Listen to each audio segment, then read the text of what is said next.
Good afternoon, you YouTubes, you. Here's the next little build, which is going to help me to use up all bits from crashed Hobby King warbirds, motors and the like. And my next project in the pipeline, shock horror, da, da, da, is not a Tony Nijhuis model.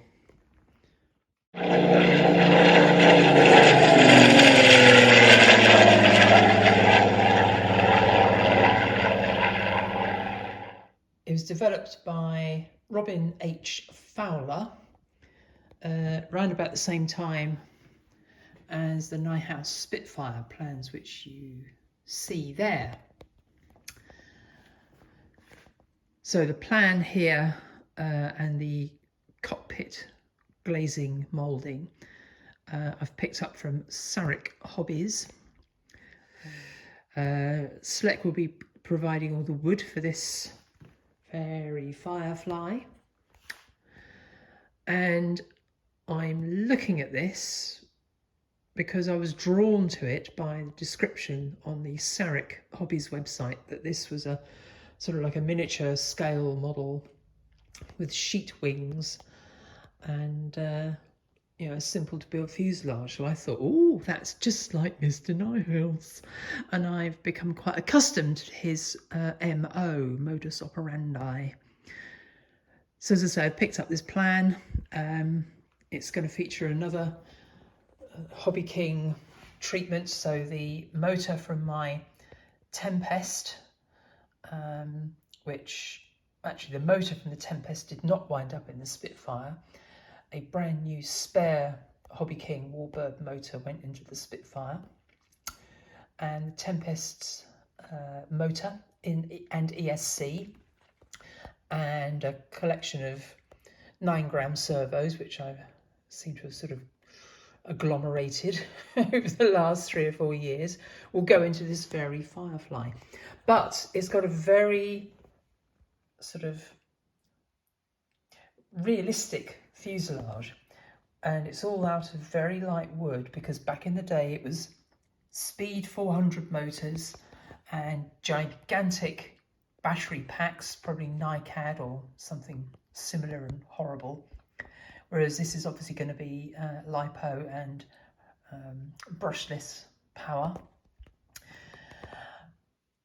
So it's all built very, very light. I was trying to sort of say 1/16 sheet skin and 1/16 sheet formers all the way to the tail.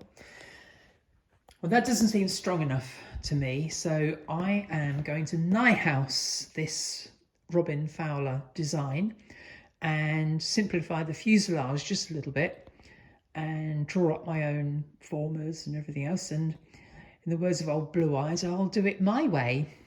And, you know, devil take the hindmost. So one thing that struck me reading Robin's description of the blurb that came with this plan, he said it flew quite fast, and well, that's not my experience with the Nijhuis models particularly, and I was wondering why. And then it dawned on me that Tony Nijhuis introduces an angle of incidence on these flat sheet wings, so they are higher that end than that end, higher at the leading edge by 2 millimeters on the Spitfire and 0 on the trailing edge. So they present the wing to the airflow in a different way to Mr. Fowler, who has his wing set parallel to the thrust line and the centre line of the fuselage. So I am going to take the leaf out of Mr. Nijhuis's book and introduce a little bit of, well, the same angle of incidence on the wing as featured on the Spitfire, which incidentally is sitting over here as a little ornament. Mon Capitaine loves it, but he frequently says, "Isn't it too nice to fly?" Well, it's built for flying, and I enjoy building that, which is leading me very neatly again rounding back into the next one of these 30-inch sort of size models, which is this Fairey Firefly. I'm quite looking forward to it, especially as I've got to redesign the fuselage my way. I've had some encouraging comments from some subscribers and viewers about, you know, you should design your own scratch build thing and blah, blah, blah, blah, blah. Well, that I think is probably a little bit ahead of me. So I'm going to introduce myself to jobs like this where I redo the fuselage.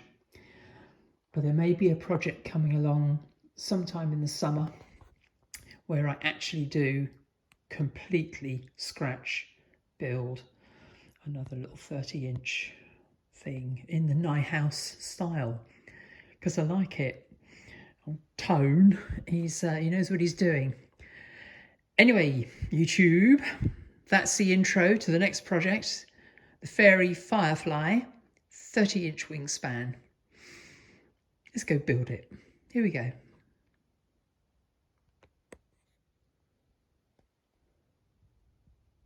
So what do I mean by Nijhuising this Robin Fowler design with its very delicate fuselage made from 1/16 sheet and 1/16 formers and a bit of a thick belly plate on the bottom there? Well, I like the, how best to describe it, the pragmatism of Tony Nijhuis's designs and their inherent strength, which I have tested personally on a couple of occasions now. And it goes together pretty quickly, immensely strong, nice and simple, looks good in the air. So yeah, whatever. Right, so let's have a look. Yeah, look. By the magic of paper, you can see what I'm going to do. And that is flat sheet sides all way nose to tail, but across here you'll see a cut, and that's going to be a much thicker piece of balsa wood to form the rounding of the front of the aircraft.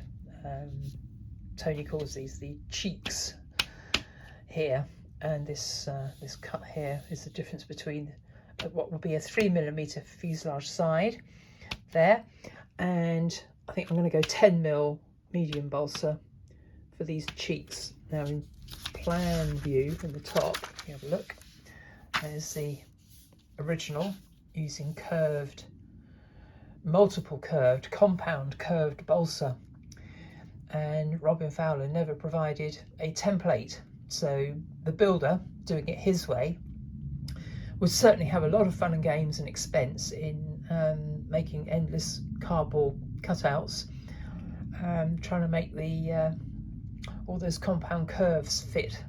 So not doing that.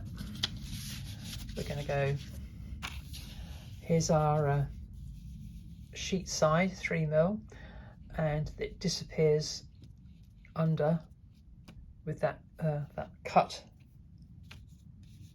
there into a 10mm cheek, which can then be, I don't know if you can just see through the plan, some shaping that will need to be done. I think it's going to be far easier to do Tony Nijhuis style than Robin Fowler style, and that's the way we're going to go. So let's get stuck in. Here we go.